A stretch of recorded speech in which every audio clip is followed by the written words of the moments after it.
A viewer named Trish has a common question that I'd like to tackle. Which ancestor should you start with when beginning a family history? With my earliest ancestors, I have very little information.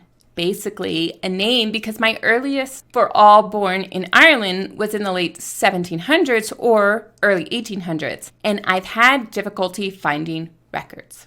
So the answer to the question, which ancestor should you start with when beginning a family history, depends on how you define family history. If you mean doing genealogical research, the universal answer is not to start with your ancestors. Instead, be a little narcissistic and start with Y-O-U. You're the cornerstone of this tree. Gather your birth certificates, vital records, photos, or whatever you've curated that tells your story. Once you've organized your personal identity papers, move on to the folks who brought you into this world, your parents. Do your best, especially if you're adopted or estranged from your biological parents. In fact, don't forget to document the people who raised you, such as step and adopted parents, foster parents, aunts, uncles, grandparents, and so forth. If the people who raised you are deceased,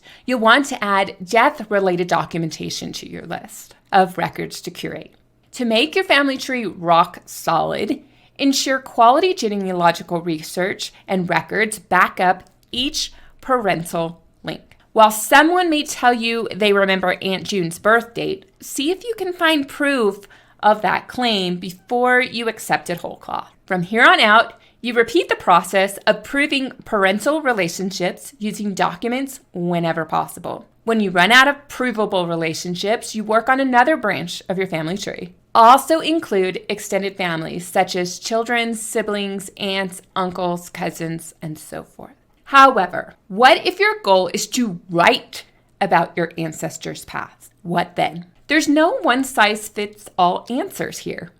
It's like choosing the best musical genre. It depends on your mood and preference. However, I have a few tips to help guide you in the decision-making process. Consider first the scope of your project. Are you aiming to craft a heartwarming tale about a specific ancestor or a reference book that spans multiple generations? Your answer will give you a clue about where to kick things off. Second, consider your writing experience. Perhaps you have a solid foundation in writing lifestyle features as a journalist or biographies as a historian. In that case, you can pick any one that interests you, no matter how undocumented they are. If you're an inexperienced writer, build your writing skills with people you know best. Finally, decide how much depth you want to add to a story. The depth range can be as shallow as a biographical sketch or as deep as a 90-page story with biographical, familial, and historical context. To help further illustrate the decision tree,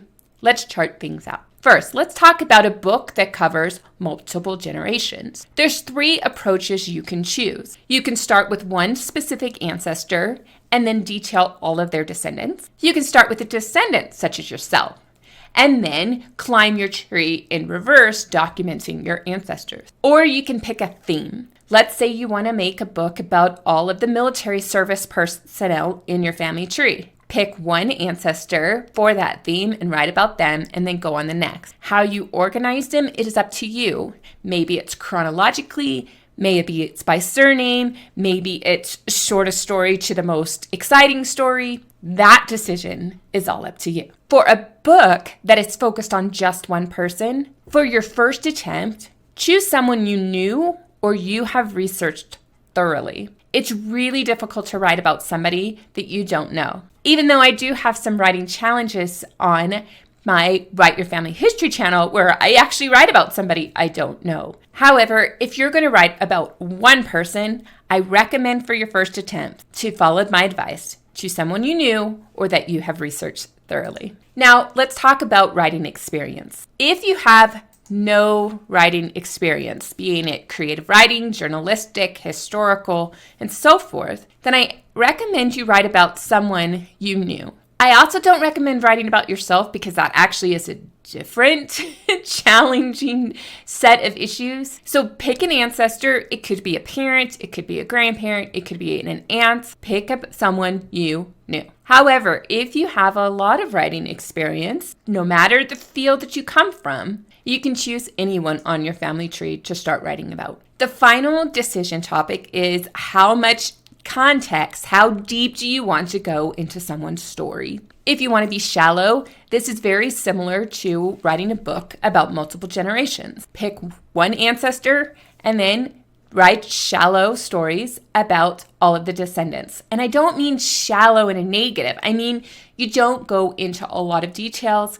There is a writing tutorial over on Write Your Family History about writing biographical sketches, which is shallow writing. And that's what I'm going to recommend you go check out. The other two themes we just discussed in the previous decision, so I'm going to go ahead and skip forward to if you want to be deep in detail, then pick someone you knew or you have researched thoroughly. On the Write Your Family History channel, I do have tips and tricks on how to add depth to the story about someone you don't know very well or you haven't researched or there aren't a lot of records for. However, for your first attempt, I'm going to recommend you write about someone you knew. While giving you more guidance is tempting, I can't cover all the possible combinations of your experience, scope, and how much to include when writing the context of your stories. Therefore, using this visualization, I'd love to answer your specific question in a case-by-case fashion in the comments section below. And don't keep it just to writing. This also includes the research aspect. Remember, where you begin depends on what you're trying to do,